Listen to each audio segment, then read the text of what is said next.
and I was put on the Iraq desk in the Office of Leadership Analysis. So I was essentially Saddam Hussein's classified biographer. So I said, Kofor, I'm not working on Al-Qaeda. Was that for real? Or was that just for their benefit? He said, oh, something terrible is going to happen. And 2 months later, it did. Whose fault was it then? Well, it was the greatest intelligence failure in American history. I was informed that we were going to start torturing in May of 2002. And I said, that's a slippery slope. It's wrong. And they said, well, either you're in or you're out. And there were CIA officers, very senior CIA officers, who would go to the secret prisons to watch torture sessions just because they wanted to enjoy the torture session. Did you ever think it would cost you your freedom? Were you ever worried about that? Never thought it would. I spent 23 months in prison. People objected that I was not contrite. What's the difference between somebody who orders hit teams to go around the world and just murder people in cold blood versus the mafia guy who murders somebody who won't pay back the $100,000 that he borrowed? What's the difference? They're both killers. My boss, who I really, really liked and respected, like you would never guess that he was in the CIA. You would look at him and say, ambassador, right? He came up to me, he gave me a hug, and he said, stay safe. And then he whispers in my ear, and kill them all. Do you think Epstein was a spy? Yes, for the Israelis. Yeah. John, welcome. Thank you so much for being here. I can't believe you're in Cyprus. I'm you very just said happy first about time it. since 1992. Mm-hmm. What a change. It's a different world, truly. My goodness. I don't recognize anything. And in fact, I took a lot of pictures in Nicosia when I was there in 92 and don't recognize any of the places you must do that I it went. Before and after. It's going to be hilarious. I know, it's a big Huge change. difference. Yeah. Huge. We see it. I mean, Limassol's completely transformed. It's a mini Dubai now. But yeah, even some of the beautiful old buildings, they've been knocked down and lots of changes, but in a good way, because we need change and we need to grow and develop. So that's right. Yeah. Well, welcome to Cyprus. Welcome to San Rafael. Thank you. So happy to have you here with us. It's a real treat. And so before we go into all the amazing details that I think all the listeners can't wait to hear, I want to start with talking about your Greek heritage, like the obvious.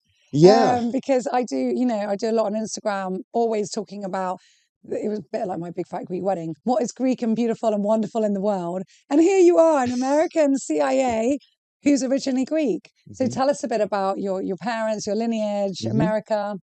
All four, excuse me, all four of my grandparents were from Rhodos. My father's parents, Rhodos. Me too. I've been like 10 times. One Going of my again best next friends month. is from there. Oh, I love it. My father's parents from Yalisos up north, and my mother's parents from Katavia. It's the farthest southern village on the island.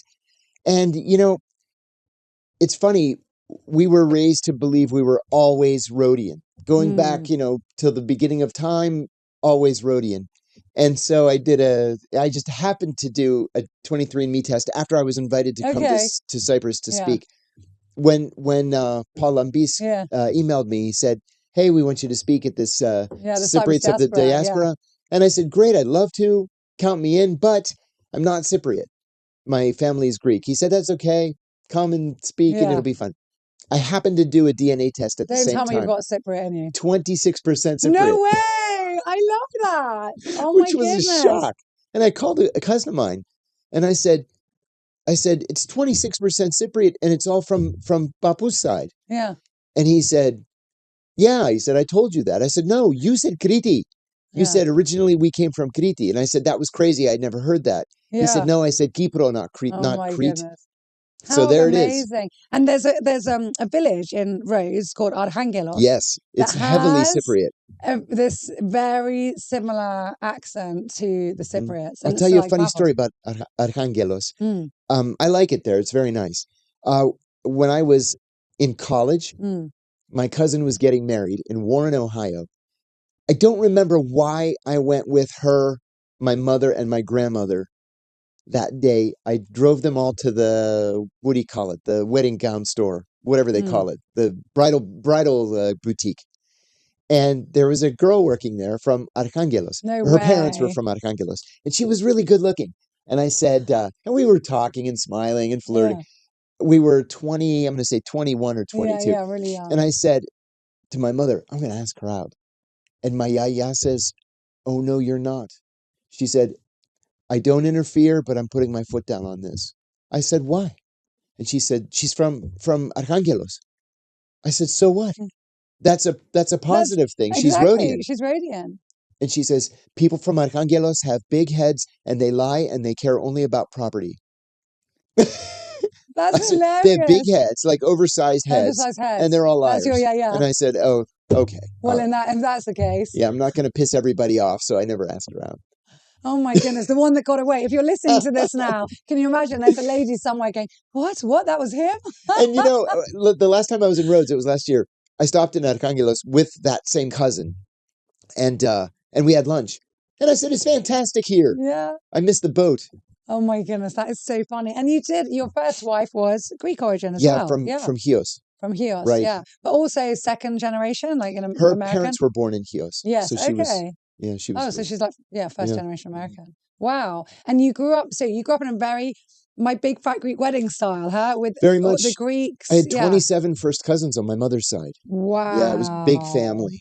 She was one of 9, and then everybody had kids. Yeah. Yeah. So, and you learned Greek? You were speaking Greek at home? Yeah, but you know what, though? When I went to college, I wanted to take Greek. I went to George Washington University. I wanted to take Greek, and they didn't offer Greek. The only ancient Greek. Okay. So I wanted to take Greek. They said, well, it's available at Georgetown University, and we had this consortium of DC universities, it was called. So I went up there, and I met with the professor, who also happened to be the dean of the School of Languages and Linguistics, Dimitris Aladis. And I said, I want to take Greek. He said, you can't. We already started a week earlier. You're going to be too far behind. I said, no, but I spoke Greek at home. He said, okay, let's talk. So we start talking. And he says to me, your Greek is terrible. And I said, what? Really? He said, you speak in this weird 1930s era Dodechanesian slang. And he said, when did your people come over? I said, well, that's when they came over. 1931. My father's parents, 1934, my mother's. And he said, and you're probably from what, Rhodes? And I said, yes.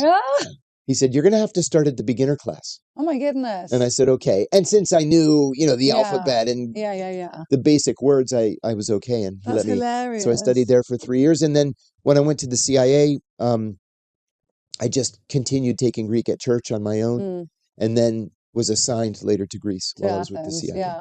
But you learn Arabic. Yeah, I learned Arabic. Oh my goodness. I mean, I'm half Lebanese, and Arabic is massive. My Greek is much better than my Arabic. Very, very difficult. Very difficult. At the end of it, I said to my instructor, I feel like you owe me a master's degree because I didn't work this hard in graduate school. No, yeah, really. It's tough. It's really tough. So how did you learn Arabic? Because you studied, did I. Middle Eastern studies. I studied Middle Eastern studies in school, but Arabic wasn't offered. Part of it. It was more like the history and culture. Okay. In fact, it was weird. There wasn't a language part in it? No, it was a new program. I actually went to the dean as a sophomore, and I said... And why? Why did you choose that? Yeah. Oh, I was always fascinated by the Middle East. Oh, really? Yeah. Well, when I was a sophomore in high school, the Iranians took the American embassy and took our diplomats hostage, and I was fascinated. So I went to the dean at GW, and I said... I was one of only 4 Middle Eastern studies majors, and I said, with all due respect, you've got a Middle Eastern studies program with no Arabic, no oil economics, and no religion. What kind of program is that? Yeah, what's going on? He was not nice about it. Don't tell me how to run my program. Okay. Well, now here it is, 40 years later. Is it 40? Yeah, it must be. Yeah, actually 40. 40. And they have Arabic and they have Islam and they have... I actually took Islam on my own through the consortium again. And then my senior year, they brought Sayyid Hossein Nasr, the father of Vali Nasr, to GW. So I studied under him. Wow. And oil economics. Finally, they have a whole program, but it took them decades. Yeah, because it's, I had also, when I was studying cross-cultural, I don't know what they called it, cross-cultural studies, part of my hospitality and tourism degree. But it's so important. I know my grandfather, so we're Greek Orthodox Christians, but my grandfather was originally from Homs in Syria. And he was taught Arabic by learning to recite and memorize the Quran. And when he got older and he was in business and the Americans were moving over they were in the Middle East a lot, and he got started a construction company, and it's a whole story. But one of the things that apparently they attributed to his success was he could sit at a table with Muslims and he would know more of the Quran than they did. And he would start reciting things to them and they would go, wow. And he really bridged that gap and was like, we're all the same. We can all learn together. and My grandfather dropped out of school in the 3rd grade to work in the fields, one of 19 children. Wow. And sometimes we would be sitting at the table and he would start speaking Turkish. And we were like, Papu. And he's like, we had to learn these languages. Yes. And then he would speak Italian. Imagine. It was the craziest thing. And what a gift. Yeah. You know, languages are such a gift. So what happened that made you join the CIA? How did this turn out? You said you were fascinated as a young well, because person. Because I was from an immigrant family, I was raised with the idea that the United States was so good to us, we had to pay back somehow. And so I only considered public service. I never considered going into... Isn't it amazing how immigrants often appreciate the country so much more than the people who were born into it? They really, really do. Yeah.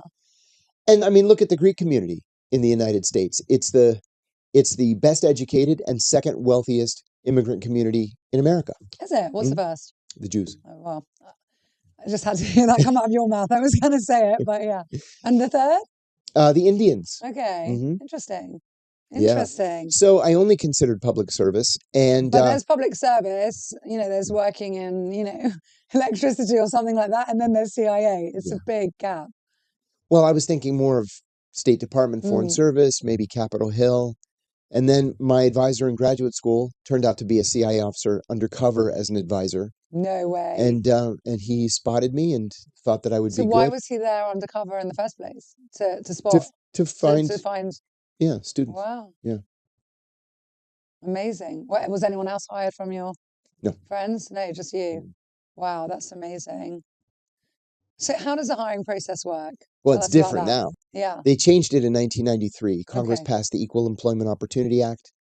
Okay. Very, very much less sexy. Okay. You just go to www.cia.gov and click apply. Okay. So it's... But before they would be out scouting. Oh, yeah, out looking. Yeah, before the internet and computers were in widespread use. So, before 9/11, there were 250 applicants for every position. After 9/11, and this has held steady, there are about 2,500 applicants for every one open position. So it's very, very competitive, and you have to get through AI and the computer screening. People are patriotic. They're patriotic. Yeah. Yeah. Or patriotic?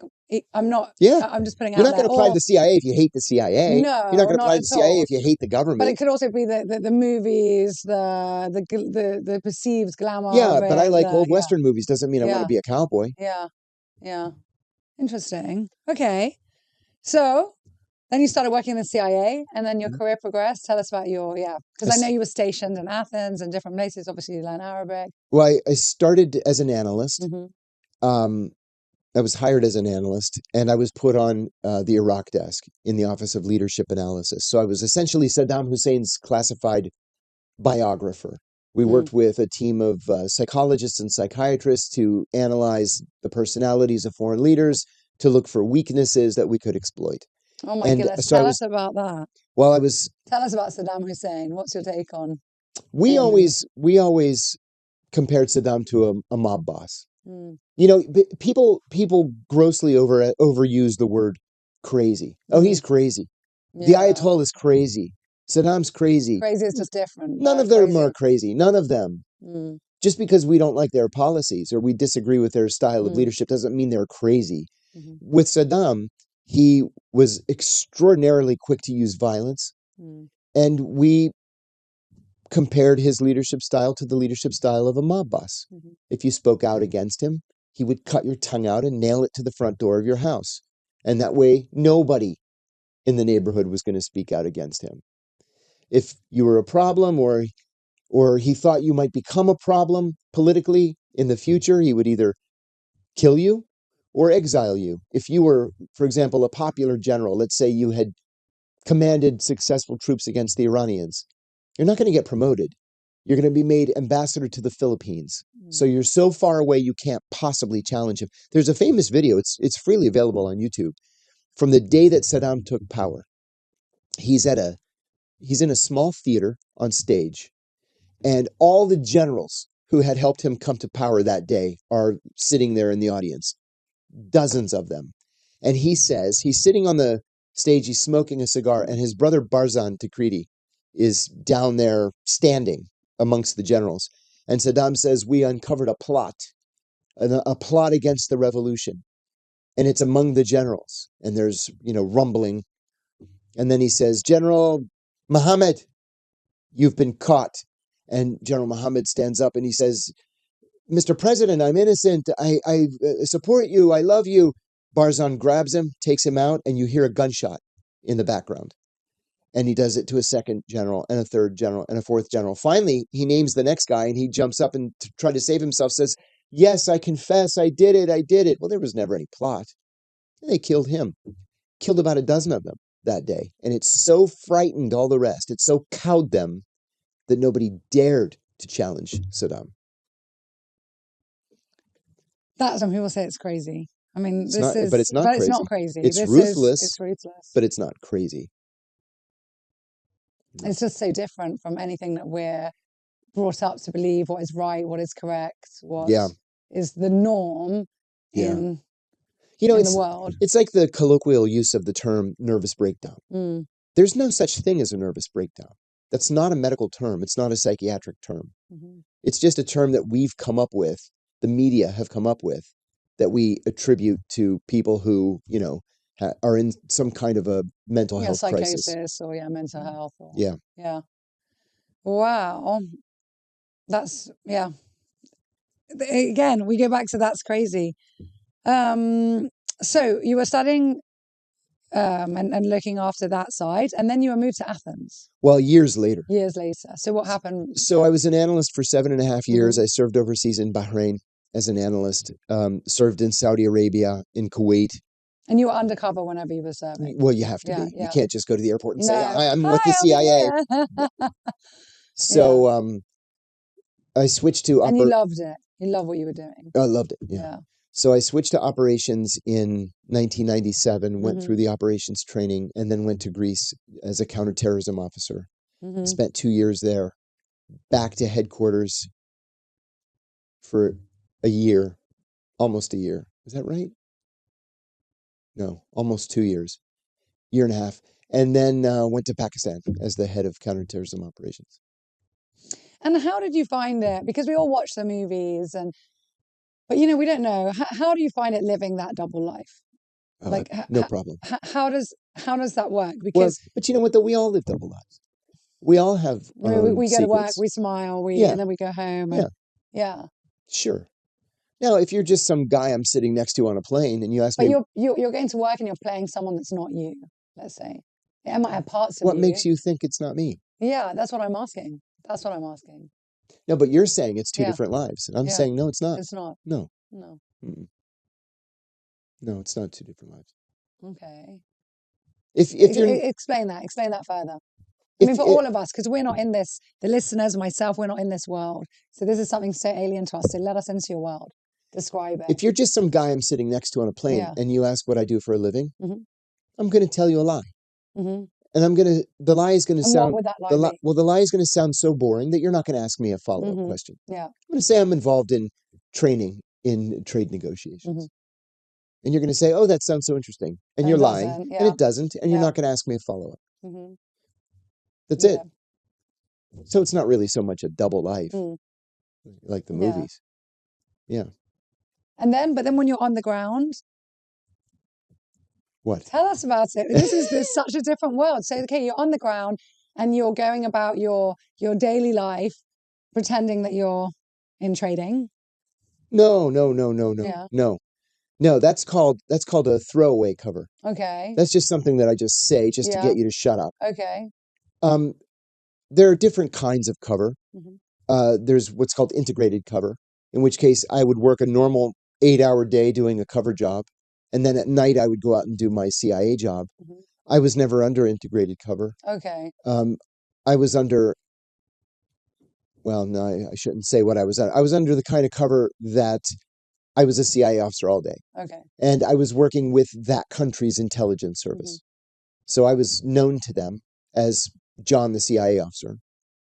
And so I would go over to whatever the intelligence service was, the Greeks, this one, that one, the other one, and trade information. We would do operations jointly. yeah, just go about my business. Amazing. Okay, so let's go through now. We're still getting to the part you moved to Athens. Right. So I moved to Athens in 1998, and my job there. Well, when I originally applied for it, it was to work against the Greek terrorist group 17 November, Revolutionary Organization 17 November, and there was another one called the Popular Revolutionary Struggle, ELA, and as well as the Abu Nidal organization, the Libyans, the PFLP, the PFLP-GC, the DFLP, whatever groups happened to pop up, Islamic Jihad, they didn't have very much of a presence. Whatever groups there were that meant harm to Americans, that was the job. Once I got there, 90% of it was 17 November. Which you weren't expecting. I didn't expect it to be 90%.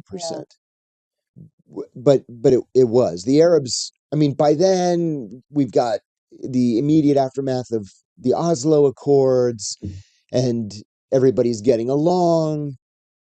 I didn't have to worry about the Arabs. The Libyans, changed their policy. They weren't making trouble anymore.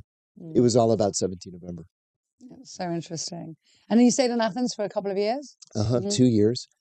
And then was it a dangerous time then? The most dangerous time in my career. Really? Yeah, I was in far more danger in Athens than I was in Pakistan. Which I think people wouldn't put that together. Most people don't know that in that period from the mid-1970s until 2002, the U.S. spent more money on security in Athens than we spent in Beirut. It was far more dangerous in Athens. It was unbelievable. And me coming from Beirut, like I know that was, a crazy place. And we used to go to Athens and feel safe and, more, okay, we didn't have the European Union then, but it was, we felt like it was Europe and more civilized. But you had this group that not only had nobody ever been caught, nobody had ever been identified. So is it the guy you're sitting next to? Is it the guy in traffic? Is it the guy on the motorcycle weaving through traffic and coming up alongside you? You just didn't know? That's amazing. Okay, and after Athens? I went back to headquarters in August of 2000 and almost immediately turned around and went back to the United Arab Emirates. I was there until I was assigned to something called the 17 November Task Force. But because of my Arabic, I was constantly on loan to other groups. And so I spent much of that time in Abu Dhabi, did some work in Beirut, and then 9/11 hit. And then everything changed. Everybody was volunteering to go. Tell us about 9/11. Oh, what a terrible day. I mean, everyone in the world will remember where they were on 9/11. Everyone in the world. I had a meeting scheduled that morning for 9 o'clock with Condoleezza Rice. She was the National Security Advisor at the time. I was going with the director of the Counterterrorism Center, Kofor Black, later Ambassador Kofor Black. And I walked over to Kofor's office to tell him that the car was ready to take us to the White House. And when I got to his office, I was across the hall. So I got to his office. And these were the days before you could watch TV on a computer. So his secretary had a very small TV on her desk. And she had it on, and one of the towers of the World Trade Center was burning. I said, "What happened to the World Trade Center?" And she said, "A plane flew into it." And I said, "You know what? That happened once before. In 1930, a plane flew into the Empire State Building, but it was really foggy and rainy. It's so crystal clear today. How can you not see that you're flying into the World Trade Center?" And just as I said the words, the second plane flew in. And she turned around and she said to me, "Did you see that, or did I imagine it?" I ran back to the office and I said, "Guys, we're under attack. 2 planes just hit both towers of the World Trade Center." We all ran back up to Kofor's office. There were TVs hanging from the ceiling. One was, BBC, CNN, Canal Plus, the Russians, the Chinese, and all of them were on, and all of them were showing the World Trade Center. And must have been 150 of us gathered there. And finally, somebody behind me shouted, "Will somebody please lead?" And then Kofor, it was like slapping him in the face. He said, "Yes, you go to the director's office and tell him this. You go to security. You go to operations." And we just stood there and watched the towers burn. And then the Pentagon was hit. And then somebody said, "There's still a plane in the air." The vice president ordered that jets be scrambled to shoot it down. the passengers brought it down before it could be shot. And then Kofor stood on his desk, or on the secretary's desk, and said, "Today we're at war. All of us are going to have to fight. Not all of us are going to come home. If you want to leave now, no one will think less of you." And nobody budged. Finally, the CIA has its own internal police force called the SPOs, the Special Protective Officers. And a SPO had already come in and said, "Everybody evacuate." Nobody budged. He came back in 45 minutes later. He said, "If you don't evacuate, you'll be arrested." So we started evacuating. It took me 2 hours just to get out of my parking space. And then wow, so I lived. It's not really evacuating, is it? No. I mean, it's the place isn't designed for that, tens of thousands of people to all leave at exactly the same time. Yeah. So I lived exactly 10 kilometers from headquarters. I got 5 kilometers home, 5 kilometers toward home, and I had to abandon my car on the side of the highway. It was like World War Z, like nothing could move. So I walked the 5 kilometers, and I saw when I got to the Theodore Roosevelt Bridge, where I would make a right to go home, I saw the Deputy National Security Advisor coming across the bridge, and he had no shoes. And I remember thinking, you're supposed to be protecting us. You're supposed to be commanding the response to this, and you ran away with no shoes? Like, how did this happen? So I got to my apartment. My girlfriend, who later became my wife, she was also a senior CIA officer. She met me there about an hour later. We went to the roof of my building. We watched the Pentagon burn for a little while. And then I said, we should give blood or something. So we went back downstairs. We tried to donate blood, but the line was 24 hours long. And then finally I said, this is ridiculous. We need to get back to work. So I walked the 5 kilometers back to my car, drove across the grassy median, and then went back to headquarters. And I stayed there for the next 4 days. I just slept under my desk. Everybody did that. And, America had never seen anything like it. No. It's not like Europe where, there's memories of wars or, America's recent history. Almost double the number of deaths compared to Pearl Harbor, which had been the worst attack in American history. Yeah. It was bad. And what's your take on 9/11, if you can say? It's very straightforward. Al-Qaeda did it. They told us they were going to do it. Because there's a lot of conspiracy theories. Fuck the conspiracy theories. Whether it was the Jews or the Saudis or the Bush family or the space aliens or the lizard people. I've heard it all. I haven't heard the last 2. I've heard it all, including the last 2. And people tell me I'm an idiot and a fool. Al-Qaeda had been planning that attack since 1996. We watched them plan it. We listened to them plan it. So we disrupted it a couple of times because they only had to be lucky once. We had to be right on every single time. So they kept on trying. And you had managed a few times, but that time you missed it. On July the 6th, I was entertaining a group of intelligence officers from the Middle East. And we did this literally every single day. You'd have a group come from whatever country, and you give them a full day of briefings, and then you exchange gifts, and then you take them for a photo op with the director, and then at night you take them to a very expensive restaurant, and then you do it again the next day with another group. So that day, July the 6th, I had this group from the Middle East, and I scheduled the full day of briefings for them. One of the briefings was on Al-Qaeda, and it was with a young 25-year-old junior analyst, just come in and give us the basics on Al-Qaeda. And so instead of him coming, Ambassador Black came with the chief of operations for the Osama bin Laden group. And I was so surprised. I said, oh, gentlemen. I stood up. I said, gentlemen, this is Ambassador Kofor Black, the director of counterterrorism, and this is the director of operations. And Kofor sat down and said, he looked right at them and he said, something terrible is going to happen. We don't know exactly where or when, but it's going to be an attack on an unprecedented scale. He said, the chatter that we're picking up is camp commanders on the phone with their students, and they're crying and saying, I'll see you in paradise.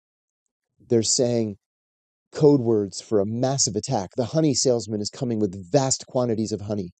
There's going to be a gigantic football match, a huge wedding. They're all code words for an attack.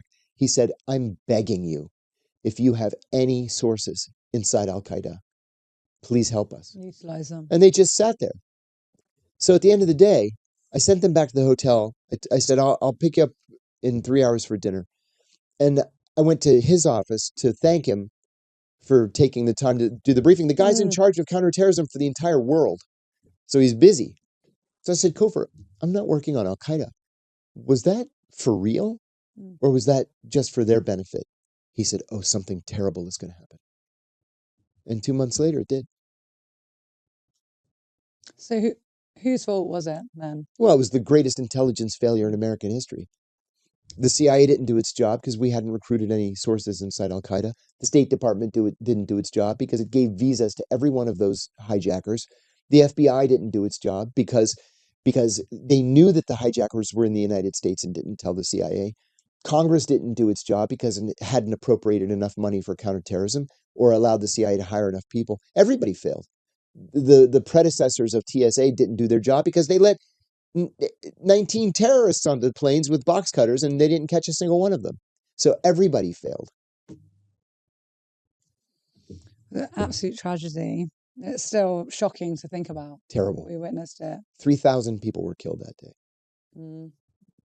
Bin Laden later said that he wanted to destroy the American economy. You know, I remember reading an op-ed the next day in the Miami Herald, and it was one of the most heart-wrenching op-eds I had ever written. The guy was saying, my God, do you realize what you've done? Do you have any idea how many people are going to be killed now?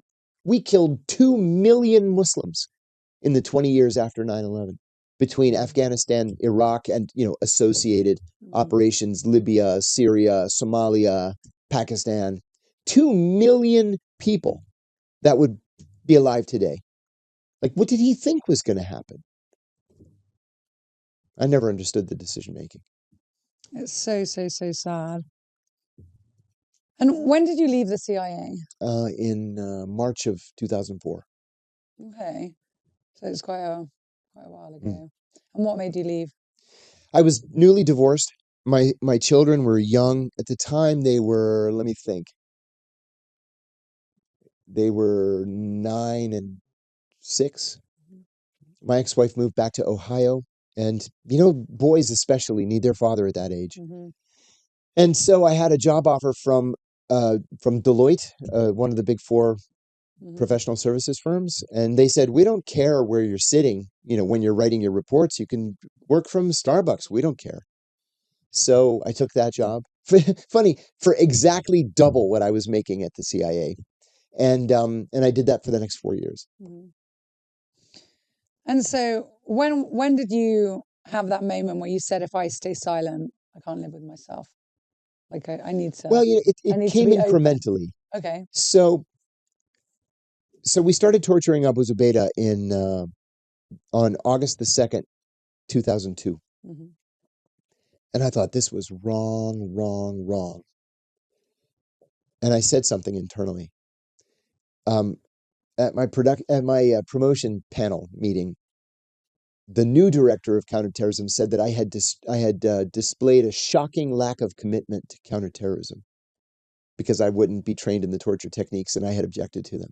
Wow. Internally. And then there's a Greek American guy. He's a brigadier general in the army. He's a psychiatrist. And we were working together in the counterterrorism center. Good guy. And he said to me, buddy, they call you the human rights guy behind your back. And I said, I know, I've heard it. He said, that's not a compliment, right? And I said, Steve, I am on the right side of this, and they are not. It's as simple as that. Was that the first time you saw or you heard of torture, or was it something that you knew was going on but you hadn't been directly involved in? Well, I was informed that we were going to start torturing in May of 2002. And I said, that's a slippery slope. It's wrong. And they said, well, either you're in or you're out. I said, I'm out. But I think you're all making a terrible mistake. So then they started torturing him on August the 2nd. And was it several types of torture? Well, there were 10 techniques. But then there were others that were not approved by the Justice Department that they did anyway. Everything from a smack in the face to waterboarding and sleep deprivation. And I've seen a picture of, I think it was in Korea, I think it must be quite a famous picture, of different soldiers waterboarding someone, I think, from North Korea. And I think the part that I found most disturbing was that the soldiers were smiling while doing it. Just like Abu Ghraib.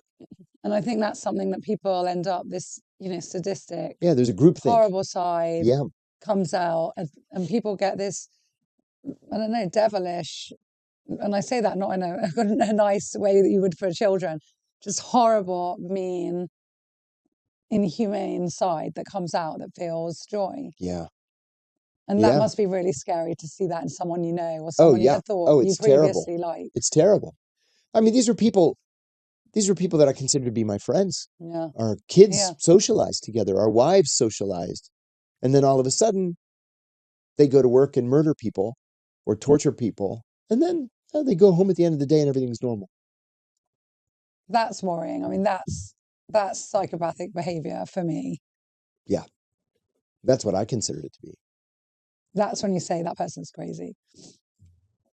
Yeah. In some form. Yes.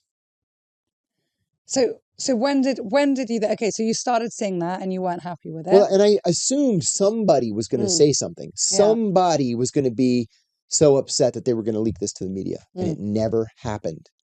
And then in 2007, December. And the results that you wanted came or didn't come via this? No, say technique. Of course not. It doesn't work. Yeah, it doesn't work. No. I know you've said that before over and over again. Yeah. It doesn't work. And so it wasn't leaked, and then? And then in December of 2007, I got a call from a reporter at ABC News in New York, and he said that he had a source who said that I had tortured Abu Zubaydah. He said that was absolutely untrue. I was the only person who was kind to Abu Zubaydah. Maybe that source was there to make you speak. Maybe that was someone's way of getting it back to you. No? That's a very nice way to analyze it. No. So why would they have called you? Where did that leak come from? Because word had gotten out and they needed somebody to blame. They didn't want to go to prison. So blame the guy who was a thorn in their side from the beginning. Maybe they blamed you for the word getting out in the first place. No. No? Also? No. They blamed the Guantanamo defense attorneys. Okay. Okay, so then the reporter called you?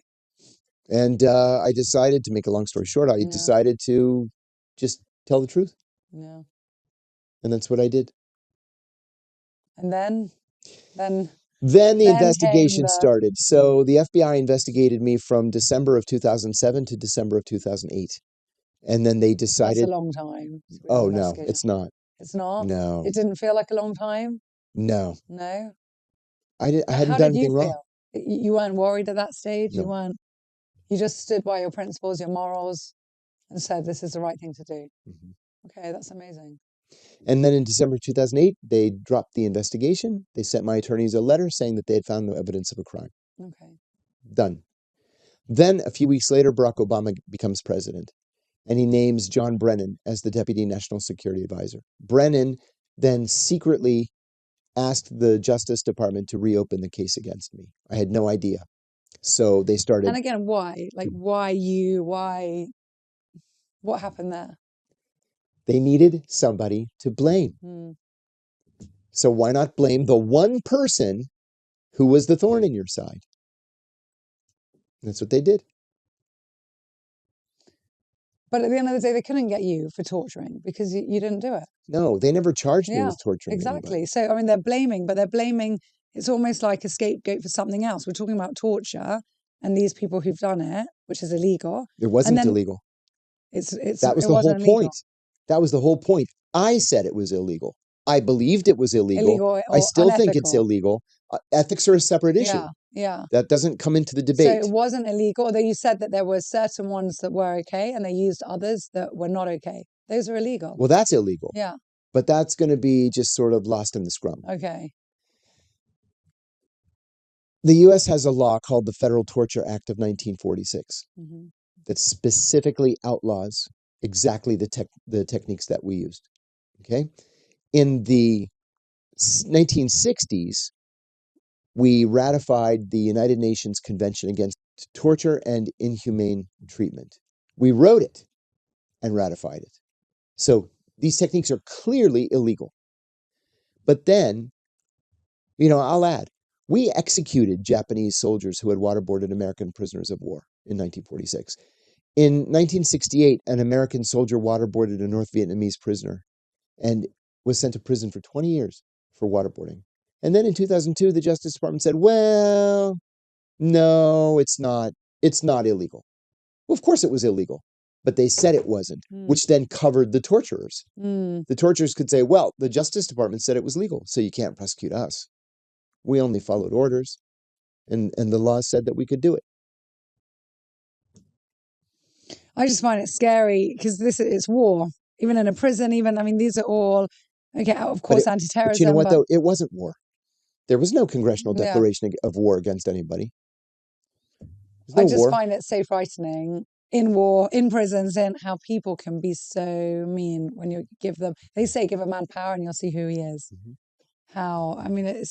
It's just absolutely insane when you think how someone can turn and treat another human being as if they're an animal and they get joy from it. Yes. That's what for me scares me. And there were CIA officers, very senior CIA officers, who would go to the secret prisons to watch torture sessions just because they wanted to enjoy the torture session. Not because they had anything to contribute to, an intelligence operation. That must have been the point where you just said, I've just got nothing to do with these people. I was done. I was ready to leave. The whole place changed on 9/11. I was ready to go.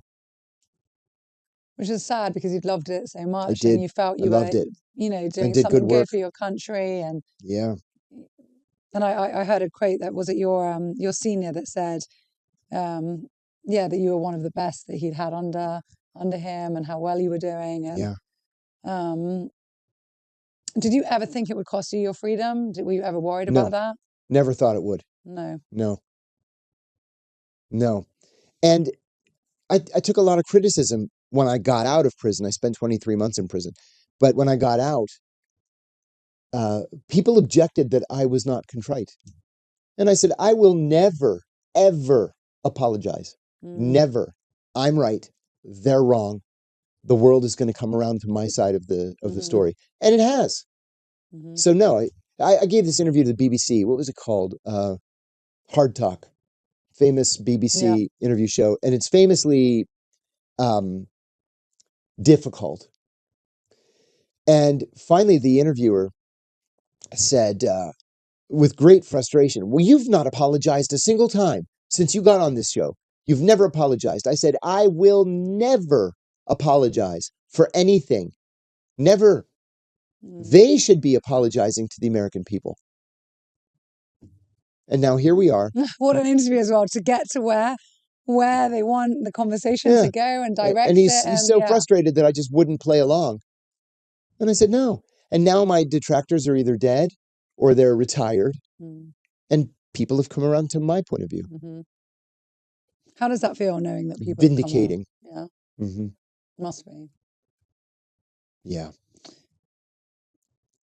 So there was never a time you regretted telling the truth. You stand by it until now. 100%.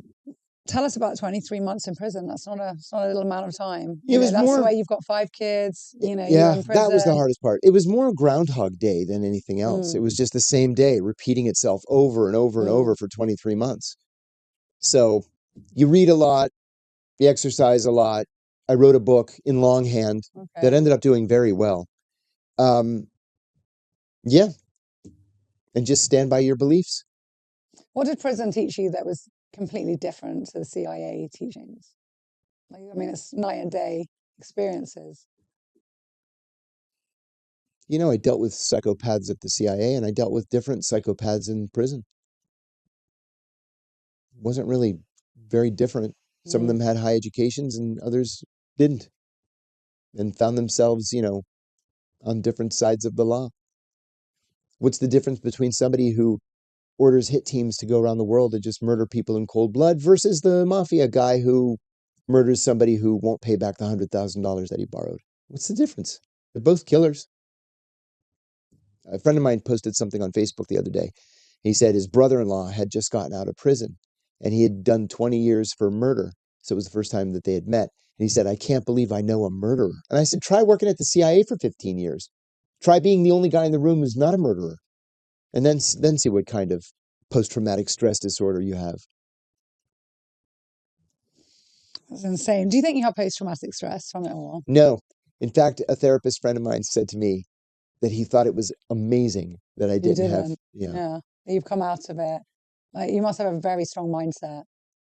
Yeah. My divorce took a far greater toll on me than prison ever did. That's amazing to hear that. They say actually it's divorce, death, and moving house are the three most stressful things you can do in your life. Uh-huh. Yeah. With changing jobs just behind. Imagine. So prison is under that. Oh my goodness, that's hilarious. So do you think that who paid the bigger price for your decision, to tell the truth? Do you think it was you or your family? Oh, definitely me. Definitely me. Yeah, that's an easy one. But your kids didn't see you, did they? They didn't have a daddy around for 23 months. 23 months. They came, all the time to visit. Okay. But no, 23 months. How did they find that? How did you find it sitting in prison saying, they're your babies, how old they are? I mean, what are you going to do? You're going to dwell on it and sit there and say, oh, woe is me, my poor situation? No, of course not. You're going to tough it out. Yeah. That's amazing. Wow, I think we can all learn a lot from that. Well, really, really inspirational. So, exposing the torture programs, do you think that fear can make good people do evil things, or do you think they've got the evil side in them? I think you have to have it in you, but there's a lot to be said about groupthink too. You're in this group of people, you've all gone through the shared trauma, and you've got to figure out a way to respond to the trauma. And somebody says, we should get rough with these guys. And then everybody just nods. Yes, we should get rough with these guys. And then one thing leads to the next, to the next, to the next. Next thing you know, you have a torture program. You have a secret prison program. You have an international kidnapping program. And they feel like they're in a group. They're all in together. They're teaming up. And they've convinced themselves that they're the good guys. And they're doing this for the country, to make the country safe. And there's no roadblock. There's nothing to stop them. And they feel powerful. Yeah, and connected. When I was getting ready to leave for the airport to go to Pakistan, my boss, who I really, really liked and respected, very elegant man.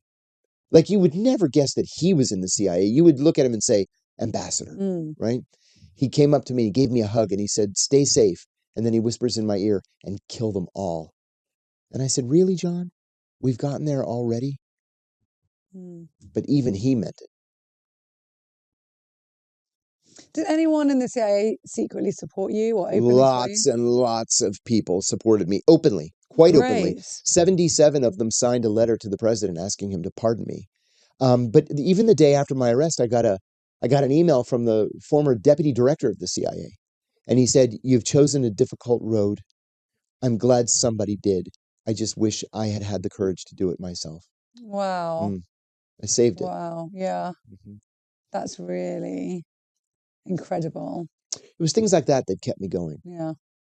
Yeah. I'm sure you needed a lot of it. So on that note of needing to, keep going, what was the loneliest moment in that whole experience? What was the loneliest moment? I was walking around. I was in prison in central Pennsylvania, and it was very, very cold and snowy. I mean, snow past your knee.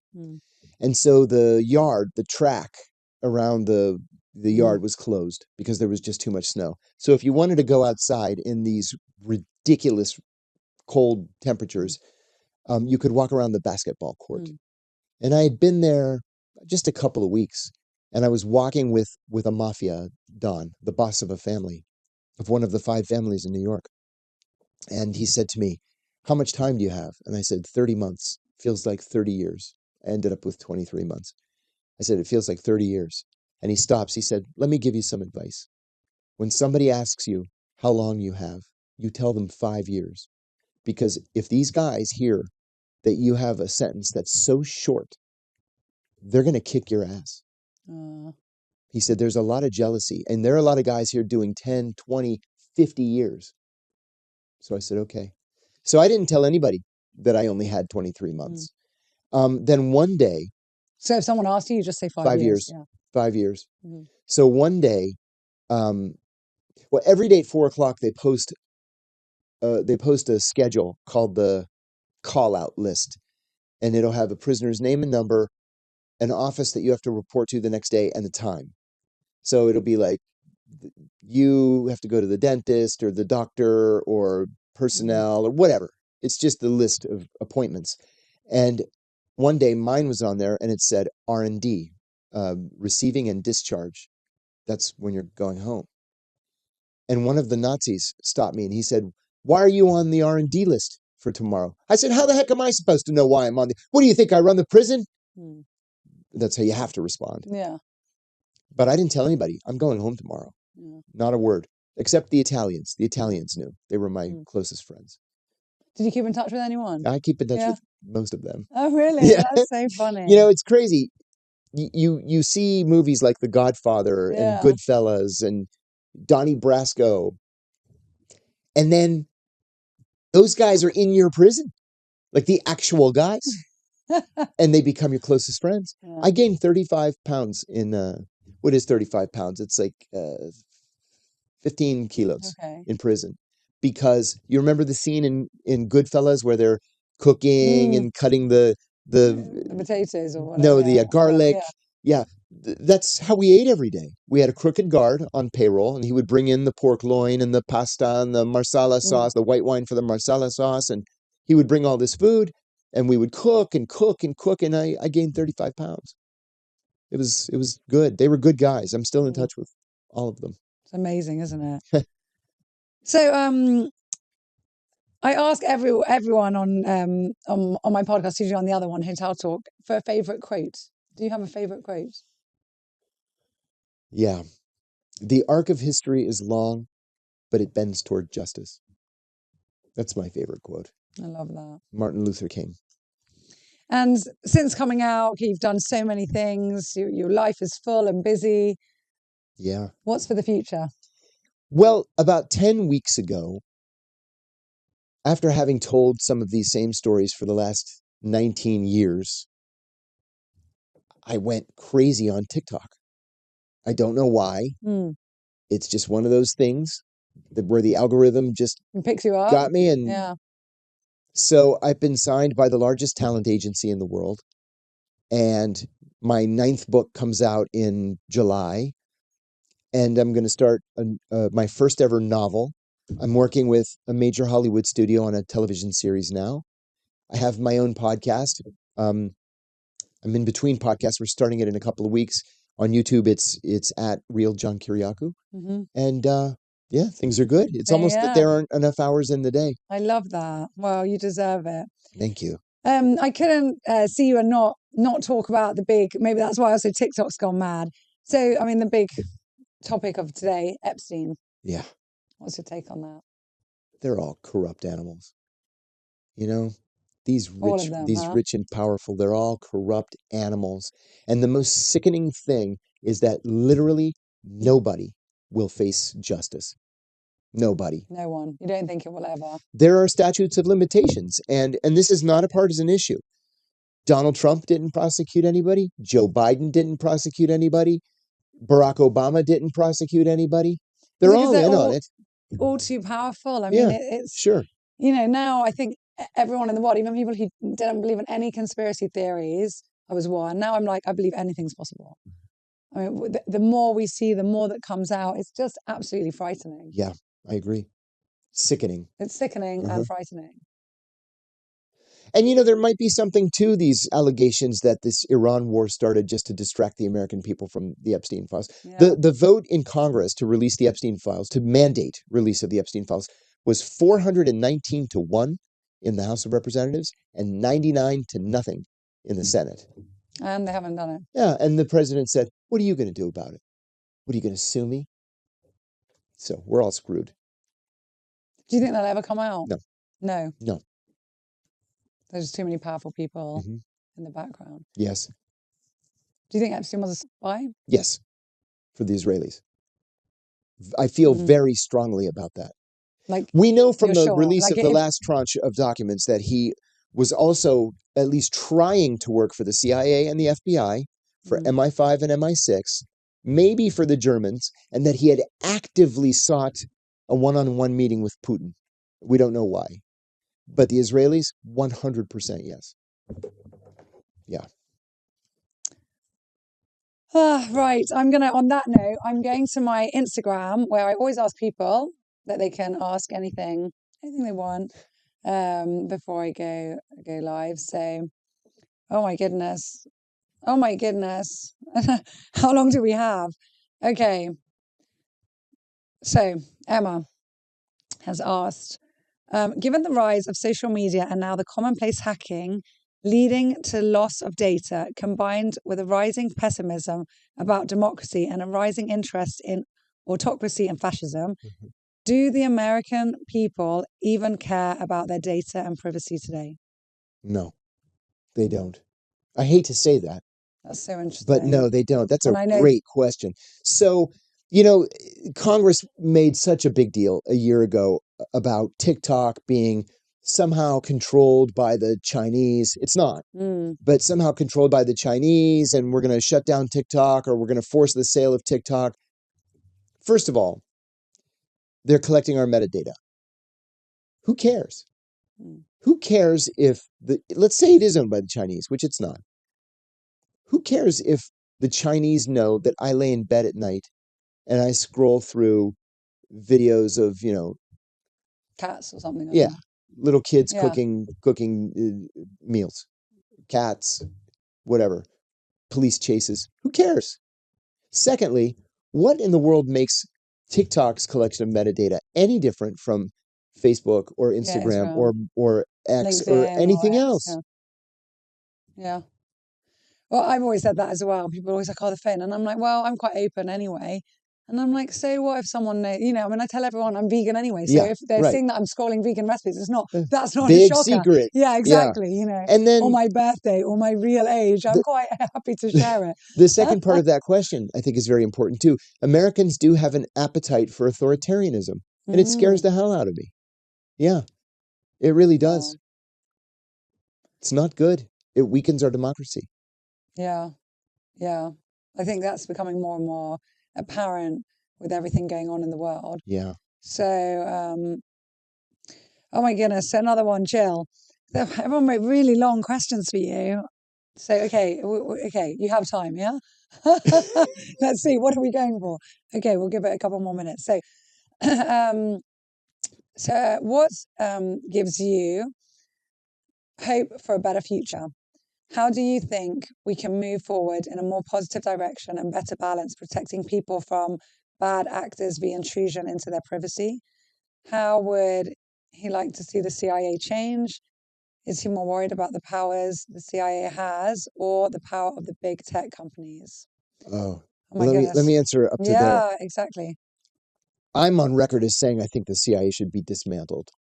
I really do. Wow, and that's a body that you worked for and you loved. And I loved.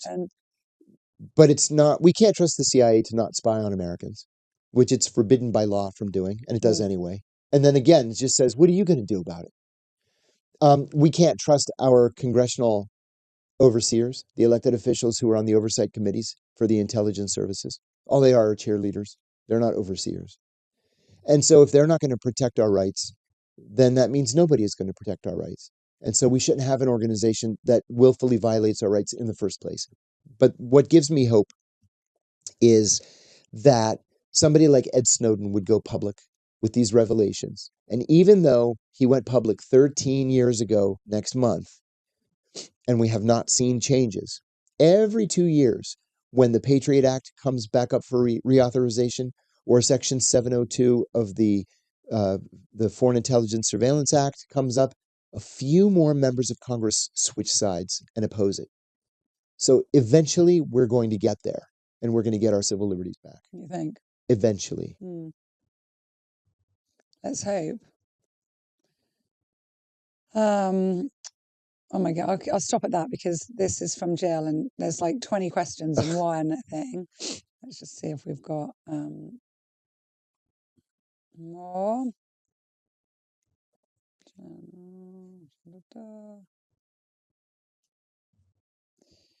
No, I think we're good. They're all very long and all very complicated. So thank you all so much, but I think we're done with that.